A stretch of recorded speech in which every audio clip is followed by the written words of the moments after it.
You got something green on your teeth. Thanks. One thing that we've been working on for quite a while, we've had our own product line for quite some time, I'd say about 12 years now, and that's done well for us. It sells just as well as any of the name brand products that we've had, better than some of the name brand products that we've had. We've also started to venture out now into developing another line, and the inspiration for the line is we are music people. We really like music, and we've played in bands and just I'm a real fan of music. So the name we came up with for the new product line is called Rckstr, and the thinking behind that is anybody can be a rock star. You don't have to be a guitar player to be a rock star. You can be a rock star hairstylist. You can be a rock star lawyer, or rock star doctors. In fact, we've got rock star doctors and nurses right now around the world working. Mm-hmm. So that was a thought about it. You can even be a rock star mom, rock star dad, rock star brother. Yeah. You just got so just really stepping up and really finding ways to be more effective, and those were the thoughts that were behind it. So that's what we ended up going with. So for business owners, it takes a while to get all this kind of thing together. We wanted to have the trademark for it, of course. So that's a 2-year process. It takes quite a while to get it processed, and there are trademark lawyers you can use to register the trademark for you. That's going to be a bit of an expense with that. I have learned how to do it myself, and so I went through the process on my own. Whether you go through a lawyer or you do it yourself, it takes the same amount of time, so there's no real benefit either way that way, but cost-wise it was quite a bit of a difference. So anyway, we received the trademark Canada-wide for it, and the next step then was to incorporate Canada-wide for the product line.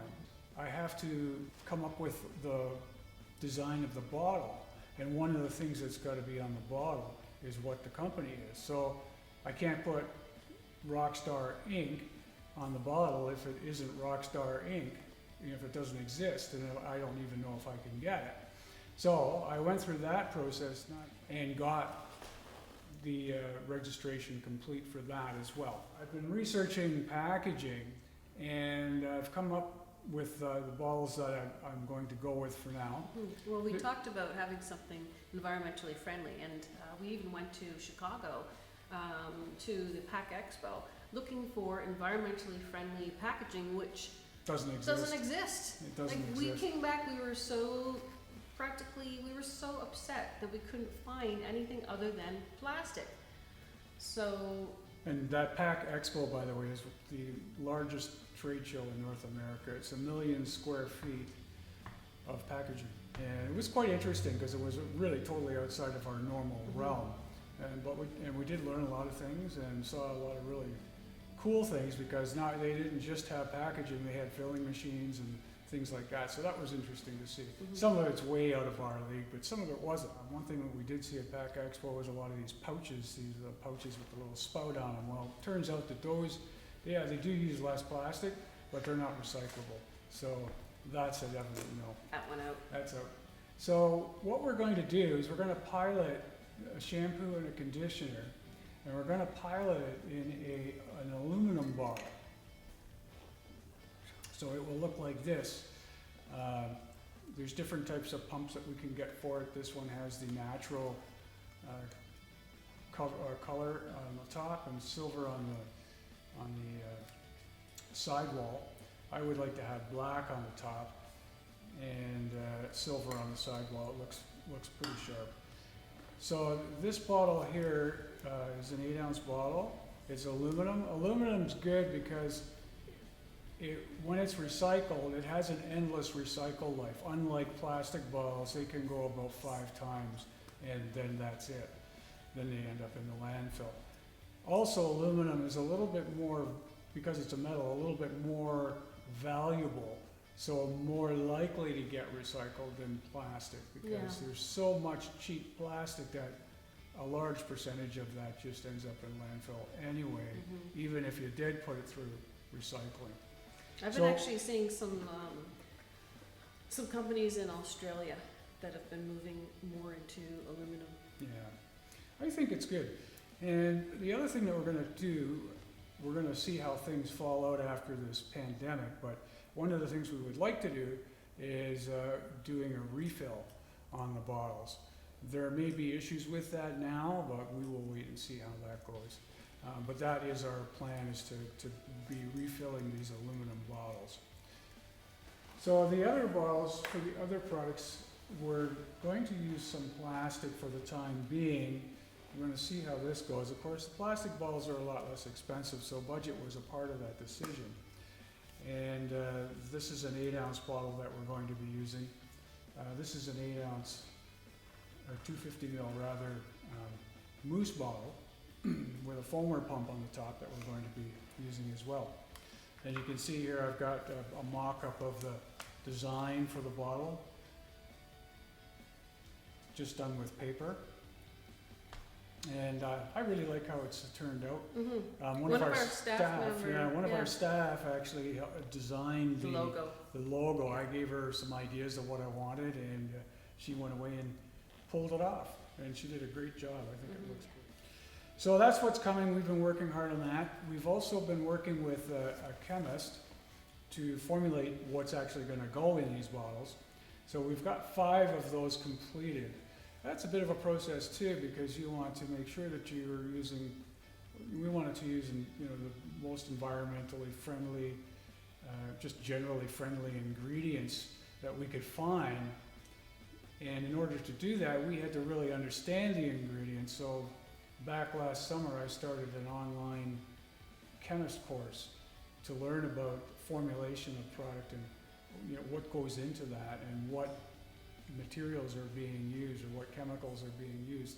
So that's quite interesting, and it's really expanded my knowledge on what's in the product. It's also good for talking about the product because you are better educated than most people would be. So that sets you apart.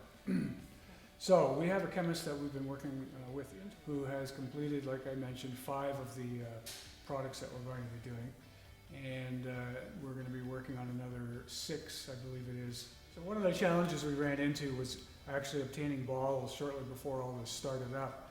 I had made the decision on what bottles I wanted to get, and the company then, because of what was starting to happen with this pandemic, everybody was buying up stock. So there was actually some things that I couldn't get that were available 2 or 3 days prior, were then sold out, this foamer pump being one of them. These bottles here are made in the United States, which I also like. They're made in North America. So we tried to get them in Canada, though. There's not much in Canada there are people in Canada that make bottles, but I wasn't able to find an appropriate supplier. What we will be doing in Canada, though, is having them printed. There's a printer in Toronto that will be doing all of our bottles. They also supplied bottles, but they didn't have the type of bottle that I wanted. So that's how I arrived in California for bottles. So anyhow, that may change at some point, but and hopefully it does. But as it stands right now, the bottles will be coming from America, and the printing is going to be all done, and filling is going to be done in Canada. The products, the content of the product itself is also going to be made in Toronto, again with our chemist, and they have a lab that manufactures product in Toronto as well. So happy to say that that's all going to be done in Canada. And then why don't you talk about that you were working with a lot of scents, and then you found a fragrancer out west, but then so we've been partnering with her, and we liked her stuff so much. We actually got we were selling some of her perfumes. Yeah, so I came across, I was looking for fragrance. Now our chemist has come up with a fragrance too, which I actually like, so we'll be using that as well. But I was on the search for a fragrancer and came across a small independent one in Saskatchewan, actually. So she has made custom fragrances for us that we will be using in some of the products. And I'm pretty excited about that. They've got a really interesting scent. It's very earthy, and so one of the other ideas that we had with the product is have an unscented one, because there's people that just don't want a scent, which is fine.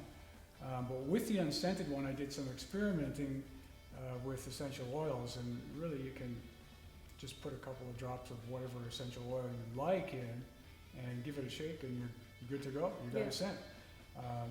The same can be done with these 5 or 6 scents that we got from our fragrance here. Yeah. We could incorporate all of them, and you just fragrance it how you want it. You know?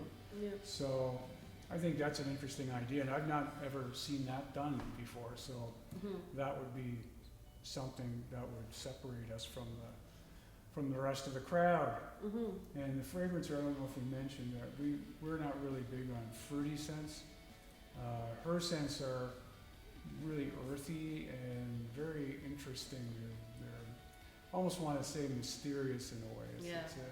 True. It's kind of, it's just different. Yeah. So we're looking forward to that. Yeah. Shampoo bars?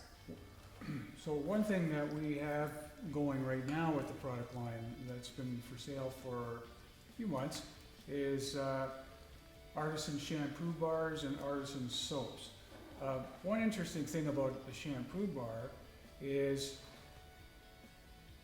they use less water, and there's 0 plastic packaging, so it's quite environmental. Plus it's made with natural ingredients, and it's a really nice experience to use them.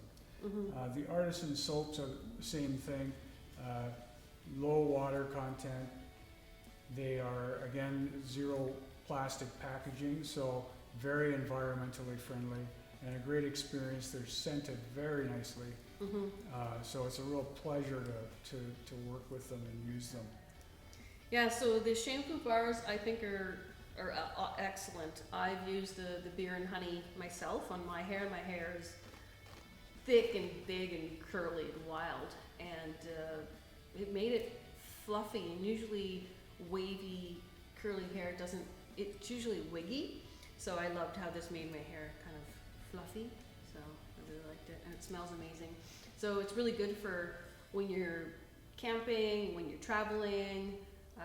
One of the things that I've got in my mind right now, I've been brainstorming, is some type of travel type of a thing, maybe out of aluminum to kind of mimic what we're doing. Well, I have actually looked into that, and we probably won't do anything with that until after all this is over. But there are aluminum tins that we can get that are dimensionally, size-wise, perfect for this, and so we will be doing that. I can probably actually at some point get some custom ones made, so that's something else to consider. Usually when you do that, though, you're into higher volumes, so we'll see where that goes.